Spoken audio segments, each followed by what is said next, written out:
మన రక్షకుడైన యేసుక్రీస్తు నామములో అందరికీ వందనాలండి.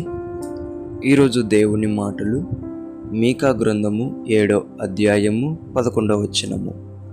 నీ గోడలు మరలా కట్టించుదు, దినము వచ్చుచున్నది, అప్పుడు నీ సరిహద్దు విశాలపరచబడును. దేవుని బిడ్డలారా, మనమందరం ఒక ఇల్లు కట్టాం. ఆ ఇల్లు ఏమైపోయిందంటే కూలిపోయిన తర్వాత అనేక మంది వచ్చి నవ్వారు, హేళన చేశారు, అనేక మాటలు మాట్లాడారు, వెళ్ళిపోయారు. ఎందుకు కట్టాము, ఎందుకు కూలిపోయింది అనేది మనకు తెలుసు, మన దేవునికి తెలుసు. అది కట్టబడింది మన ఆశ కొలది, కానీ దేవునికి నచ్చలా. ఏమంట, ఆయనకు సరిపోలేదంట. అది ఏమంట, విశాలపరచడానికి ఆ గోడలు పడగొట్టబడ్డాయంట. దేవుడు నీ సరిహద్దును విశాలపరచడానికి తిరిగి మళ్ళీ పడిపోయిన గోడలు కట్టబోతున్నాడు. దేవుని బిడ్డలారా, నీ ఆత్మీయ జీవితాన్ని దేవుడు తిరిగి మరలా కట్టబోతున్నాడు. నేను పడిపోయాను, నేను కృంగిపోయినాను, నేను లేవనెత్తబడలేను అని కృంగిపోకుండా, ఎందుకు నీవు అలా ఉన్నావు అంటే నీ సరిహద్దు విశాలపరచడానికి అని నువ్వు తెలుసుకోవాలా.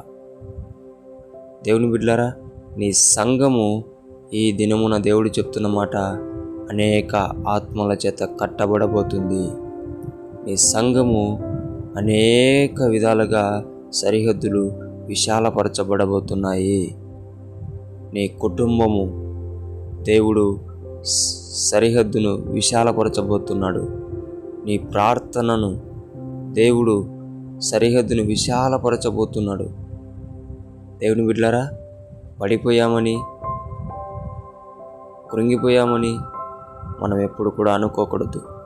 అలా జరిగింది అంటే రెండంతలుగా దేవుడు ఆశీర్వదిస్తున్నాడని, గొప్పగా మనల్ని నిలబెడతాడని విశ్వాసం కలిగి, నిరీక్షణ కలిగి మనమందరం బ్రతికేవారిగా ఉండాలని దేవుని పేట మనవి చేసుకుంటున్నాను.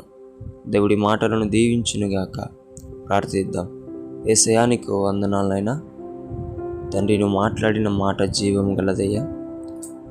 పడిపోయిన గోడలు ఎన్నైతే ఉంటున్నాయో వాటన్నిటినీ మరలా కడుతున్నందుకే నీకు వందనాలు.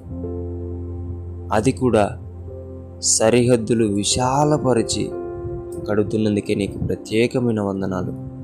అయినా నీ బిడ్డలు ఎంతమంది అయితే కృంగిపోయి ఉంటున్నారో వారిని బలపరిచి, వారి సరిహద్దులు ముందున్న దానికంటే విశాలపరిచి నీవే నా తండ్రి సహాయం జరిగించమని యేసు నామమున ప్రార్థిస్తున్నాం తండ్రి. ఆమేన్.